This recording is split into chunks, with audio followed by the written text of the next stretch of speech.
বন্ধুরা, সবাইকে জানাই আমার ইউটিউব চ্যানেলে স্বাগত ও অনেক অনেক ভালোবাসা। তো তোমাদেরকে নিয়েই আমি এগিয়ে যেতে চাই। তোমরা যদি আমার পাশে থাকো তাহলে হয়তো আমি একদিন ঠিক এগিয়ে যেতে পারবো আর সফলতা নিশ্চয়ই পাবো। তো দেখো বন্ধুরা, আমার ঘরে রাধা গোবিন্দ, তা আমার ঘরের ছোট্ট একটা আসন, সেটা নিয়ে কোনো নেই। ঠাকুর তো ঠাকুরই হয়, তাই না? ঘরে সন্ধ্যা প্রদীপ দিয়ে তারপরে ভাবলাম একটা ভিডিও পোস্ট করি, সেরকম ভিডিও করা হয় না। আর দেখো, আমার ছেলে সারা বিছানায় গাড়ি নিয়ে বসে পড়েছে। সারা দিন বাইরে খেলবে আর ঘরে সন্ধ্যা হলেই গাড়ি নিয়ে বসে পড়বে আর বলছে মা আমার খিদে পেয়েছে। তাই আর দেরি না করে দুধ গরম বসিয়ে দিলাম। আরও সন্ধ্যাবেলা দুধ গরম করে দিই, দুধ বিস্কুট খায়, এটা ওর প্রতিদিনই খাওয়া। আর আমার রান্নাঘরটা তোমরা দেখতেই পাচ্ছ, সেরকম না। তোমরা হয়তো বলতে পারো রান্নাঘরটা কেমন, না আমার দেখো রান্নাঘরটা এমনই। কি করব, কপালে যদি কিছু না থাকে তাহলে আর সেটাকে টেনে আনা যায়, তাই না? তাই আর সেরকম বেশি কথা বলবো না। দুধটা আমার গরম হয়ে গেছে, আমার ছেলেকে খাওয়াতে হবে, ছেলের খিদে পেয়েছে, তাই দুধটা কিন্তু অনেক গরম। তাই বালতিতে জল এনে সেই বালতির মধ্যে দুধটা ঠান্ডা করে নেব। যেহেতু খিদে পেয়েছে, খেয়ে দেয়ে আবার বইনে বসবে, তাই দুধটা ঠান্ডা হয়ে গেছে। এখন দুধটা ওকে নিয়ে গিয়ে দিয়ে আসবো। তো ঘরে দেখো ও খেলতেছে চুপচাপ বসে। আমি বলেই গেছিলাম যে বাবা তুই ঘরের থেকে কিন্তু বেরোবি না, ঘরে বসে থাক, আমি দুধ গরম করে আনছি।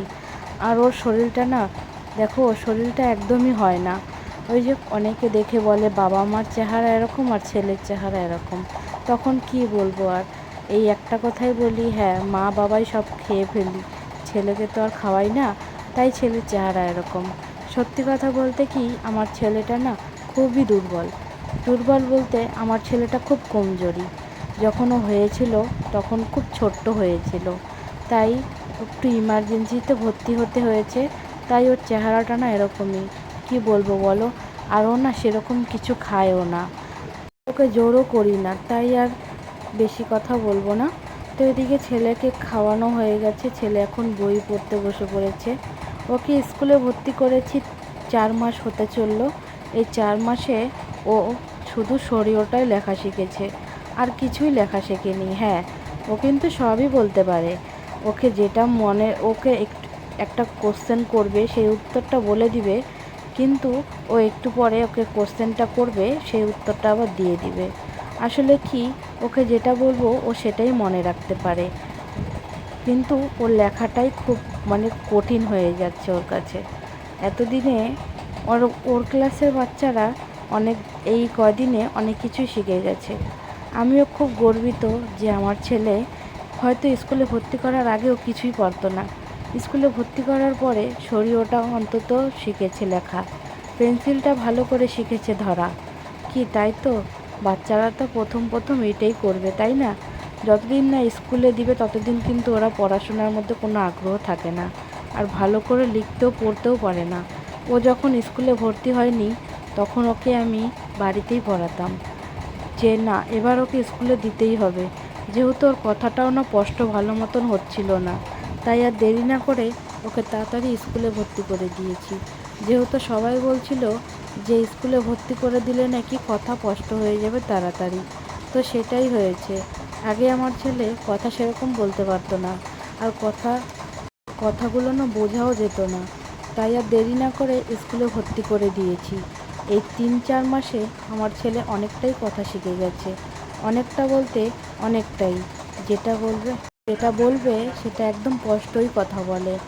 তাই আমার মাও বলেছিল যে ওকে স্কুলে ভর্তি করিয়ে দে, তাহলে দেখবি ও তাড়াতাড়ি কথা শিখে যাবে, আর সেটাই হয়েছে। এটার জন্য আমি অনেক অনেক খুশি। প্রত্যেকটা মাই একটা ছেলের উন্নত কোনো কিছু দেখলে পরে, ভালো কিছু দেখলে, সেটা কিন্তু সবার আগে মায়েরই আনন্দ হয়, কি তাই না? সেরকম ভিডিও পোস্ট করতে পারলাম না, তাই এগুলোই একটু লং ভিডিও করে তোমাদের সামনে পোস্ট করলাম। বন্ধুরা, তোমাদের যদি ভালো লাগে অবশ্যই কিন্তু লাইক কমেন্ট করো। আশা করি তোমরা সবাই আমার পাশে থাকবে, আর তোমরা যদি সবাই আমার পাশে থাকো আমি ঠিক একদিন সফলতা পাবো, আর তোমাদের ভালোবাসায় আমাকে সফলতা পৌঁছে দিবে। মনটাও অতটা ভালো নেই, ওই যে কথায় আছে না, বাড়ির লোক যদি সেরকম হয় তাহলে আর কি হয় বলো? বাড়ির লোক যদি সেরকমভাবে ব্যবহার করে তাহলে তো ভালো হয়, কিন্তু বাড়ির লোকও যদি মাঝে মাঝে একটু খারাপ ব্যবহার করে, একটু না, আমার সাথে বাড়ির লোক সবসময়ই খারাপ ব্যবহার করে। চেষ্টা করব সকাল থেকেই ভিডিও বানানোর, যেহেতু এই কদিন ভিডিও পোস্ট করতে পারিনি, এই ছেলেকে নিয়ে সবসময় ব্যস্ত থাকতে হয়, তাই আর সেরকমভাবে ভিডিও পোস্ট করা হয় না। তো বন্ধুরা, কালকের থেকে চেষ্টা করব ভিডিও পোস্ট করার। আমি কিন্তু শর্ট ভিডিও পোস্ট করি, কমেডি। তো বন্ধুরা, তোমাদের যদি কমেডি ভিডিও ভালো লাগে, তোমরা কিন্তু অবশ্যই লাইক কমেন্ট করবে।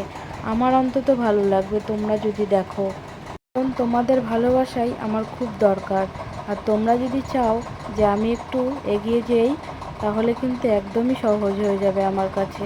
আর তোমরা যদি না চাও, তাহলে তো আমি কোনোদিনও পারবো না এগিয়ে যেতে। কিন্তু ভিডিও বানাতে খুব ভালো লাগে।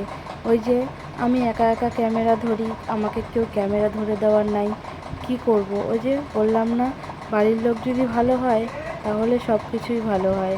আসলে কি বাড়ির লোকই ভালো না, কি করে করব সব কিছু বলো?